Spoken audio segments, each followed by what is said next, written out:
आज हम अवतल दर्पण और इसका प्रतिबिंब कैसे बनता है इसको पढ़ने वाले हैं। तो चलिए स्टार्ट करते हैं। अवतल दर्पण जिसे कॉन्केव मिरर भी कहते हैं, जिस गोली दर्पण का परावर्तक तल धंसा रहता है या फिर अंदर की तरफ रहता है, ये देखिए ये अंदर की तरफ है, तो उसे अवतल दर्पण कहते हैं। अवतल दर्पण को अभिसारी दर्पण या कन्वर्जिंग मिरर भी कहा जाता है, क्योंकि यह अनंत से आने वाली किरणों को सिकोड़ता है।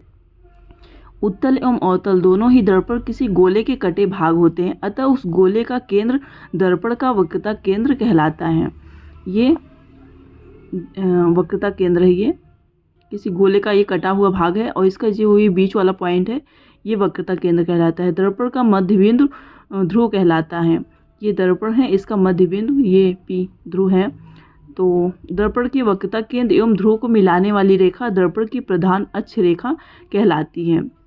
दर्पण की वक्रता केंद्र ये है और ध्रुव को मिलाने वाली रेखा ये है, प्रिंसिपल एक्सिस है।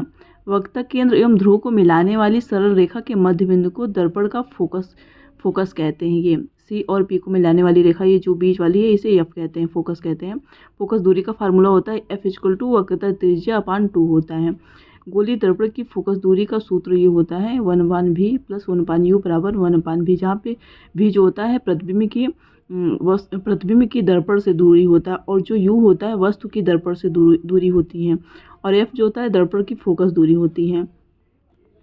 अवतल दर्पण का यूज: बड़ी फोकस दूरी वाला अवतल दर्पण दाढ़ी बनाने के काम में आता है। आँख, कान एवं नाक के डॉक्टर के द्वारा उपयोग में लाए जाने वाला ये दर्पण होता है। गाड़ी की हेडलाइट एवं सर्च लाइट में भी यूज करते हैं इसको, और सोलर कुकर में भी यूज करते हैं। अवतल दर्पण का इमेज बिहेवियर होता है कि ये छोटे इमेज को बड़ा करके दिखाता है। जैसे कि डॉक्टर आँख, कान, नाक को देखेंगे तो उसे जूम करके बड़ा करके देखेंगे। ये प्रकाश को सिकोड़ता है, इसीलिए इसे अभिसारी दर्पण भी। जैसे ये देख लीजिए, ये प्रकाश आ रहा है तो ये परावर्तित हो कि ये केंद्र में सभी किरणें आ रही हैं, सभी केंद्र में हो जा रही है, तो मतलब ये अभिसारी हो रही है, ये फैल नहीं रही है। अब चलिए देखते हैं अवतल दर्पण द्वारा प्रतिबिंब कैसे बनता है। और ये अवतल दर्पण है, यहाँ पे देख सकते हैं ये P है, ध्रुव है, और ये F फोकस है, C वक्रता केंद्र है, इनफाइनाइट है। तो वस्तु यदि इनफाइनाइट पे रखी जाती है तो इसका प्रतिबिंब जो होता है ये फोकस पे बनता है और बहुत छोटा बनता है। तो इसका आकार जो है वस्तु की तुलना में बहुत छोटा होता है। और सेकंड नंबर पे देख लेते हैं, ये इनफाइनाइट और वक्रता केंद्र के बीच में यदि वस्तु को रखा जाता है तो ये फोकस और वक्रता केंद्र के बीच में इसका प्रतिबिंब बनता है, जो कि छोटा बनता है। इससे थोड़ा बड़ा ही बनता है, लेकिन फिर भी ये भी छोटा ही रहता है। इसका एक ये रूल भी है कि जैसे जैसे वस्तु दाईं तरफ जाएगी, जैसे ये देखिए पहले यहाँ था, फिर ये दाएं जाके इधर हो गया, फिर इसमें इधर आ गया, तो जैसे जैसे वस्तु दाईं जाएगी वैसे वैसे ये प्रतिबिंब जो है बाईं तरफ जाता है।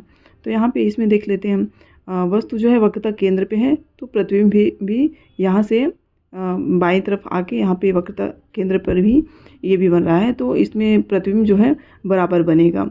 मतलब वस्तु का प्रतिबिंब और मीन्स वस्तु और प्रतिबिंब का आकार बराबर होगा। तो ये थर्ड पे आते हैं। और जितने भी प्रतिबिंब बन रहे हैं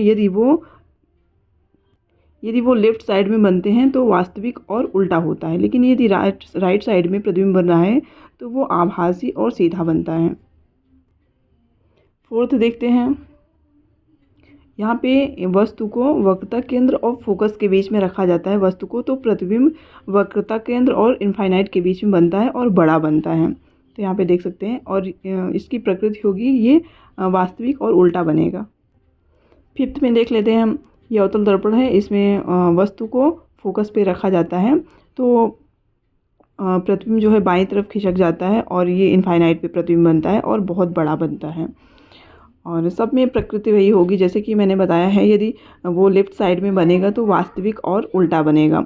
लेकिन ये लास्ट वाली कंडीशन जो 6 वाली है, इसमें वस्तु जो है फोकस और ध्रुव के बीच में बन रहा है, तो यहाँ पे देख सकते हैं प्रतिबिंब जो है ये दर्पण के पीछे बन रहा है और बड़ा बन रहा है। तो ये आप देख सकते हैं, ये लुसेंट की बुक में भी यही दिया है जो मैंने बताया है। वस्तु की स्थिति यदि अनंत पे है तो प्रतिबिंब की स्थिति फोकस पर होगी और वस्तु की तुलना में प्रतिबिंब का आकार छोटा होगा, और प्रतिबिंब की प्रकृति वास्तविक, उल्टा व वास्तविक होगा।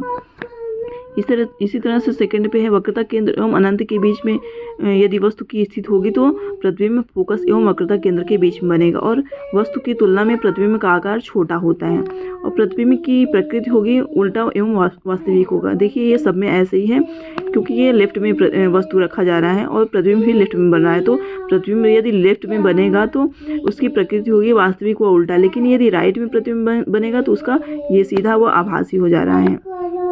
थर्ड है वस्तु की स्थिति वक्रता केंद्र पर है तो प्रतिबिंब की स्थिति वक्रता केंद्र पर ही दोनों ही वक्रता केंद्र पर होगा तो समान आकार का बनेगा वस्तु की तुलना में प्रतिबिंब का आकार, और इसकी प्रकृति होगी उल्टा व वास्तविक।